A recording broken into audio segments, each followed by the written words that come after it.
I cannot tell you what will be unfolding. I don't know if anybody is able to do that. But what I know is what everybody, I think, in Israel knows for years, is that this is a repetitive cycle that happened so many times before.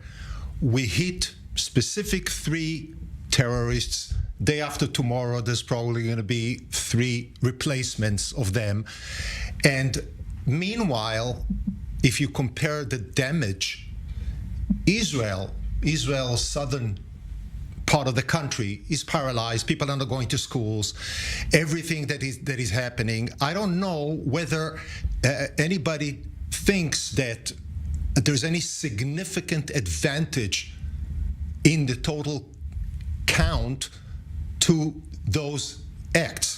Now, I'm not saying that Israel can afford not to react to certain things, but to look at the Prime Minister bragging and threatening for the 1,000 times the same thing is something that one cannot think that it is not related to the political situation, to the fact that he's trying to show to his own coalition partner, Ben-Gvir, who is tougher and who is doing this, and also to show the Israeli public. To be honest, I think most Israelis do not believe that this is the way to solve the problem. I have to beg a difference here, because for such a long time now, Netanyahu has been accused not just by the Israeli right, but also by the Israeli left for not responding properly to these ongoing attacks. And we're talking about hundreds of thousands of Israelis who are suffering constant rocket fire, not for the past week, not for the past month, but for the past year, without proper response from Israel. These residents, who I know very well, are looking for answers, are looking for a response. That response did not come for a very long time, and it came now. Whether it will be a long-term response that will be changing the reality, probably not, but the situation as it was couldn't carry on the way it was. Now, more specifically about what's happening now.